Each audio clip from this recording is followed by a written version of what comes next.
Where am I? Hello? I call out, but my own voice is all that returns to me. A clean hallway with a shiny floor stretches out in front of me. The air is tinged with pine sol and floor wax. Hello? I call again. No answer. I look through a window on one of the doors. It seems like a fairly standard classroom with chalkboards, desks, and windows at the far side of the room that shows other classrooms. I continue to explore, turning right at the end of the hall. I pause at the corner, then look back at the hallway I just came from. And then this hallway. They're identical. The classrooms are all to the right, while a row of lockers lines the left. Out of curiosity, I open one of the lockers. Paper streams fall out like a waterfall at first. I try to stem the flow, but quickly realize the futility. I pick up a few of the pieces. They're blank notebook paper. I move on. Looking into the next classroom, it's the same as the last. And the next, and the next, and the next. At the end of the hall, I make another right. It leads to another identical hallway. In the next classroom, I see something different.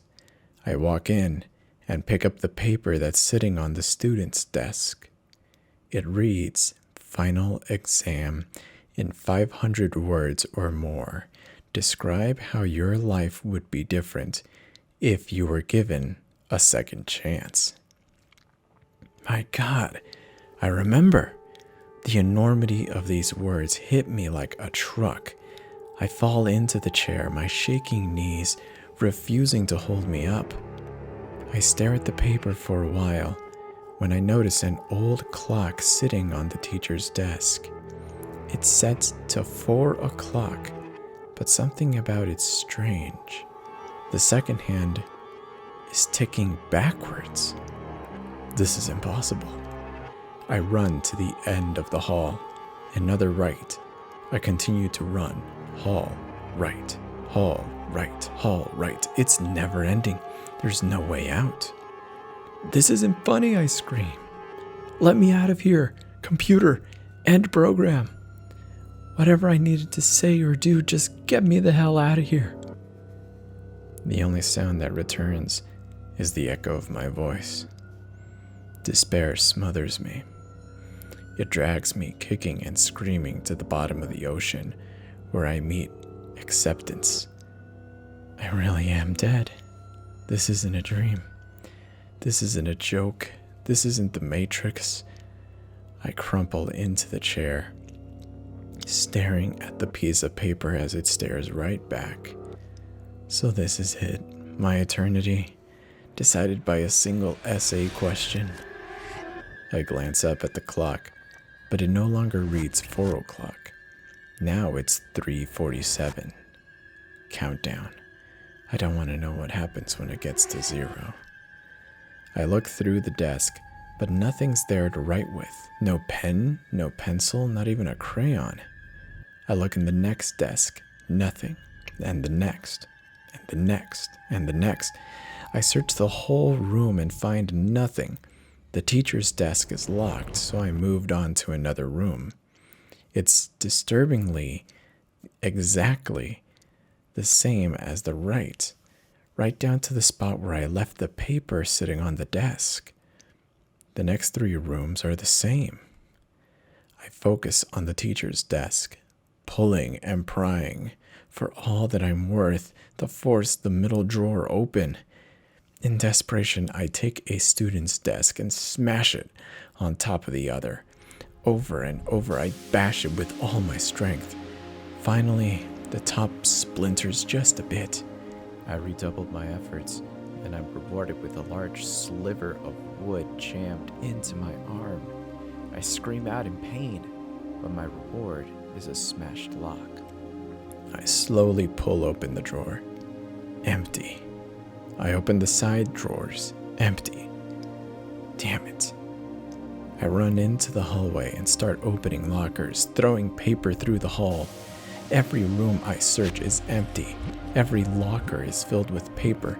In desperation, I climb onto a desk and try to lift a ceiling panel, but they're unnaturally heavy, and I won't budge. After ripping open every locker in 4 hallways, I turn right and find the next is pristine. Not a single sheet of paper on the floor, not even a locker open. It's as if I've done nothing. Despair creeps up on me and digs its claws, riding me like a backpack. Bang, bang, bang.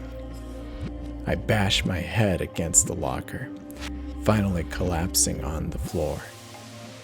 So I'm going to hell because I don't have a pencil? This is every teacher's dream. The silence overwhelms me. For the first time, it hits me how totally alone I am. The solitude that I once craved now pierces my heart and sends tears streaming down my cheeks. The only sound I hear is my breathing and a slow drip. Where's that coming from? I look around to my surprise. The floor has red spots on it. I follow to the source. It's my wrist. A long 2-inch sliver of wood is jammed under the skin, right beside my wrist. Can you bleed to death wherever this is? I watched my vital fluids drip out of a strange mix of curiosity and apathy. Suddenly, a thought hits me like a bolt of lightning. I jump up and run to the nearest classroom. The clock on the desk reads 3:15. I sit down with my paper and painfully pull the sliver out, causing the blood to flow more quickly. I hold my wrist over the pencil through on the desktop, pooling blood into it. I dip the blood in and start writing. The reason I should return to my life are 4 pages of paper, and 3 hours later, I struggle to my feet, feeling weak from the loss of blood. I set them beside the clock and wait for the countdown to end. It dutifully chimes 12 times, then disappears along with the papers. I wait, looking around the room. Well? I yell at the ceiling. Did I pass? Are you going to grade it and send me back? The ceiling doesn't answer. I collapse to the floor, weak from blood loss. So that's it then? I guess I wasn't good enough? I'm stuck in this eternal hell of solitude. Can you go insane in the afterlife? My thoughts become less coherent as the blood pools beneath me. Maybe I'll just take a little nap. I lay down, resting my head on my arm, and close my eyes. He's coming around. Can you hear me? What's your name? The bright lights and cacophony of the room startle me after being alone. I hear the steady beeping of a machine. I see people in blue clothes, masks, gloves.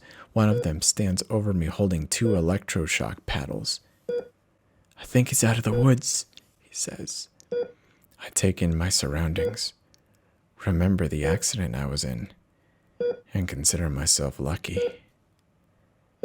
Thank God it was a dream. I close my eyes again, not noticing the scar on my wrist just beside the vein.